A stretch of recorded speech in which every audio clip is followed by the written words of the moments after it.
Mrs. Peterson had taught at Lincoln High for 15 years, and she thought she had students like Jamal all figured out. Another inner-city kid with no support at home, destined for mediocrity. But when two elegantly dressed visitors walked into her classroom that afternoon, everything she believed about her struggling student was about to be turned upside down. Don't forget to subscribe, leave a like, and a comment before we start to learn more about what happened.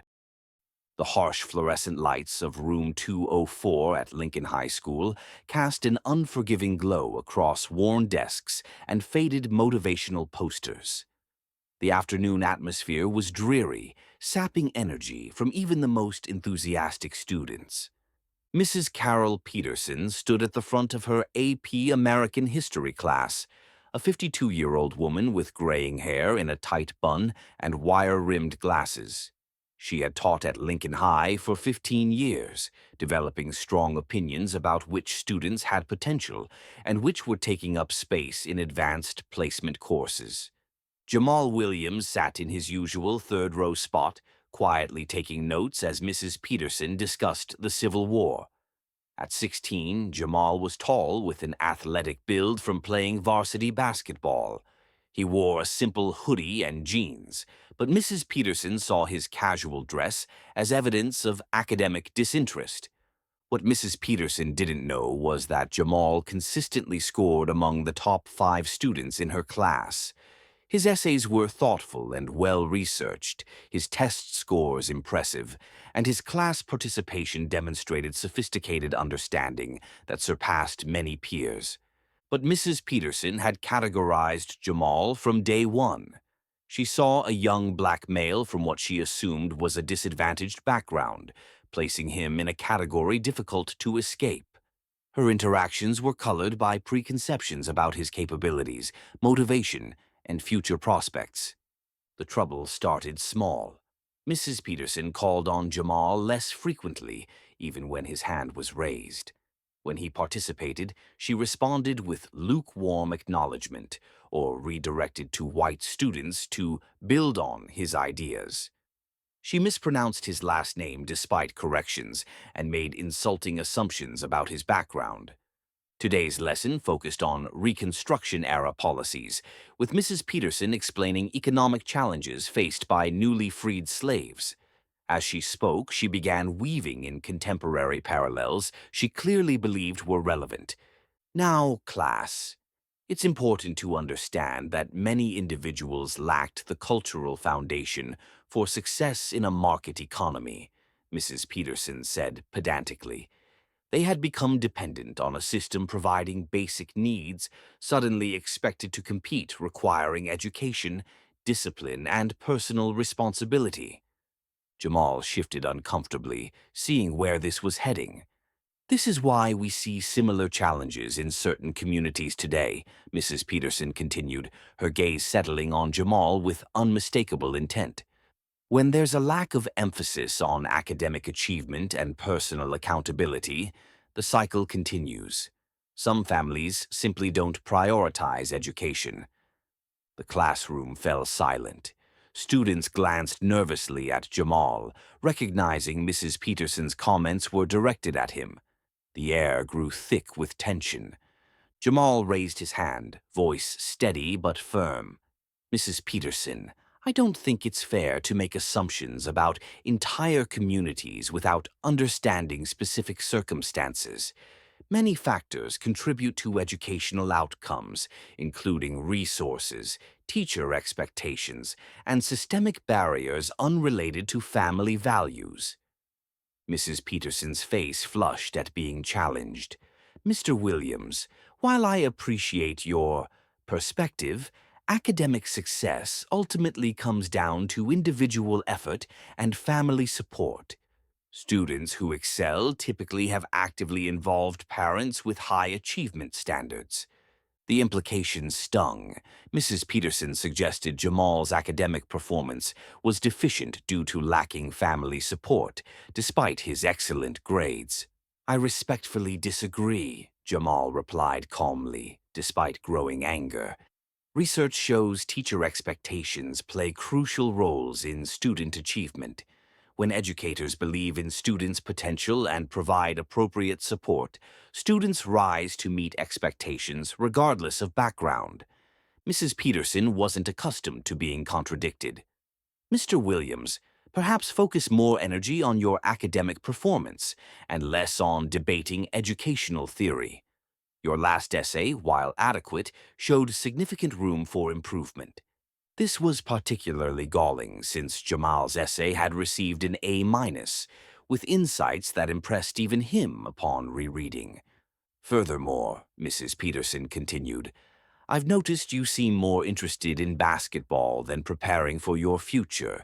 Perhaps if you spent less time on athletics and more developing study habits, you'd find greater academic success. The classroom remained silent as Mrs. Peterson delivered what she believed was devastating critique. Students looked uncomfortable recognizing the attack's unfairness, but none spoke up. Jamal felt his face burn with embarrassment and anger, but maintained composure. Mrs. Peterson, I believe there's misunderstanding about my academic performance and priorities. I'd be happy to discuss this after class or during a parent conference.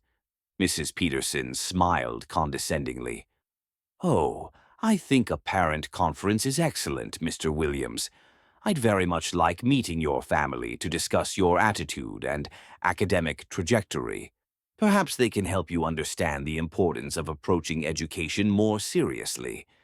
Mrs. Peterson had just made a serious miscalculation. She had no idea who Jamal's parents were, their careers, or how they'd respond to her condescending treatment of their son.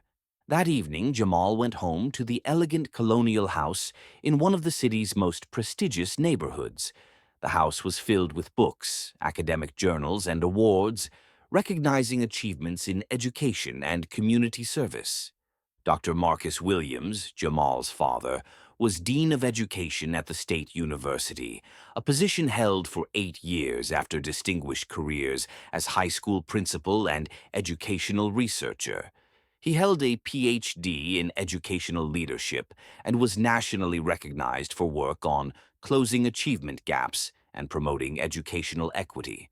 Dr. Angela Williams, Jamal's mother, was superintendent of the regional school district, overseeing 43 schools and 30,000 students. She had started as a classroom teacher, worked through various administrative positions, and earned her doctorate in educational administration. She served on the State Board of Education and was frequently consulted on educational policy matters. Both parents were intimately familiar with challenges facing students of color in educational settings and had worked tirelessly to address systemic inequities and bias in schools. They had raised Jamal to be proud of his heritage while excelling academically. When Jamal told his parents about Mrs. Peterson's treatment, they listened with growing concern and anger. They had encountered teachers like her before, educators whose unconscious bias led them to consistently underestimate students of color, even high performers. Son, Mrs. Peterson's comments about you, our family, and our community are completely unacceptable, Dr. Marcus Williams said, calmly but firmly. No teacher should make assumptions about student capabilities or family values based on race or perceived background. Dr. Angela Williams nodded. What's particularly troubling is she seems unaware of your actual academic performance. If she's been teaching you for months without recognizing you're one of her top students, that suggests negligence or willful ignorance. The next morning, Dr. Angela Williams called Lincoln High, requesting immediate meeting with Mrs. Peterson, the department head and principal. She didn't identify herself beyond giving her name as Jamal Williams's mother. The secretary scheduled the afternoon meeting. Mrs. Peterson prepared for what she assumed would be routine parent conference with disengaged or defensive parents needing education about their son's shortcomings. She gathered examples of Jamal's mediocre work, including the A essay she'd criticized, and prepared talking points about parental involvement importance. At 3:30 p.m. sharp, Mrs. Peterson's classroom door opened, and two impeccably dressed individuals walked in. Dr. Marcus Williams wore a tailored navy suit, speaking of professional success. Dr. Angela Williams was equally impressive in a sophisticated pantsuit, commanding respect. Both carried themselves with quiet confidence of people accustomed to leadership. Mrs. Peterson's first thought was, these couldn't possibly be Jamal's parents. These were clearly professional, educated people, not at all what she'd imagined for her struggling student's family background. "Good afternoon," Dr. Angela Williams said with professional courtesy. "I'm Dr. Angela Williams, and this is my husband, Dr. Marcus Williams. We're here to discuss our son Jamal's experience in your class." Mrs. Peterson's mouth fell open as she processed this information. "Dr. Williams, I... I wasn't aware that... Please, have a seat." Dr. Marcus Williams remained standing, his imposing presence filling the classroom. "Mrs. Peterson, we understand you've had concerns about our son's academic performance and attitude. We'd like to hear your perspective, then share observations of our own." Mrs. Peterson fumbled through prepared materials, suddenly feeling very small. "Well, yes, Jamal certainly has potential, but I feel he could benefit from more focus and perhaps additional home support." "Mrs. Peterson," Dr. Angela Williams interrupted gently but firmly. "Before discussing your concerns, could you please tell us Jamal's current grade in your class?" Mrs. Peterson paused, realizing she should check her gradebook before making performance claims. As she looked through records, her face grew pale. Jamal currently had an A- in the class, making him the third highest performing student. "Hi, he has an A-," she admitted reluctantly. "An A-," Dr. Marcus Williams repeated. "And yet, yesterday you told him in front of peers that his work was merely adequate and suggested he wasn't taking education seriously. Can you explain this discrepancy?" Mrs. Peterson felt sweat forming. "Well, I believe all students can achieve more, and I was simply trying to motivate him to reach full potential." "Mrs. Peterson," Dr. Angela Williams said with steelier edge, "let me share information about our family that might clarify the situation. I am the superintendent of the regional school district. My husband is dean of education at the state university. Our son has been raised in a home where academic excellence is not only expected, but modeled daily." Color drained completely from Mrs. Peterson's face as she realized the magnitude of her assumptions and mistakes. Dr. Marcus Williams continued, "Furthermore, Jamal has never received grades lower than B+ throughout his academic career. He scored 98th percentile on PSATs. He's taking 5 AP courses this year, maintains 4.2 GPA while playing varsity basketball and volunteering at the Literacy Center." "So when you suggested he spends too much time on athletics and not enough studying," Dr. Angela Williams added, "you were speaking from complete ignorance about his actual priorities and achievements." Mrs. Peterson found her voice, though considerably smaller than usual. I I had no idea about your backgrounds. Jamal never mentioned—" "Mrs. Peterson," Dr. Marcus Williams said firmly, "our son should never have had to mention our credentials for you to treat him respectfully and recognize his academic abilities. The fact that you made assumptions about his capabilities and our family based on his appearance and your biases is exactly the systemic problem we've dedicated careers to addressing." Dr. Angela Williams leaned forward. "What's particularly concerning is you've been teaching our son 4 months without noticing he's one of your top students. This suggests either fundamental failure in assessment and record keeping, or willful blindness caused by preconceptions about students who look like Jamal." I I apologize," Mrs. Peterson stammered. "I think there may have been some miscommunication or misunderstanding." Mrs. Peterson, Dr. Marcus Williams said, leaving no room for deflection. There was no miscommunication. Yesterday, you publicly humiliated our son based on false assumptions about his academic performance and our family's values. You used your authority position to reinforce harmful stereotypes and undermine a high-achieving student's confidence. At that moment, there was a knock. Principal Johnson entered, followed by Department Head Dr. Sarah Mitchell. Both had been called when they learned about the parents' identities involved. Dr. Williams, Principal Johnson said nervously. Thank you for coming to discuss this matter. I understand there have been concerns about the classroom environment. Dr. Marcus Williams addressed the new arrivals. Principal Johnson, Dr. Mitchell, we're here because Mrs. Peterson has been consistently undermining our son based on racist assumptions about his capabilities and our family's commitment to education. This isn't just one incident, it's a pattern of bias that has no place in educational settings. Dr. Mitchell, who oversaw the history department, looked mortified. She had worked with Dr. Angela Williams on district initiatives and knew her reputation as brilliant educator and fierce student advocate. Dr. Williams, I want to assure you this district takes these concerns very seriously, Dr. Mitchell said. Can you help us understand the specific issues that occurred? Over 30 minutes, the Williams methodically outlined various bias incidents and poor treatment Jamal experienced in Mrs. Peterson's class.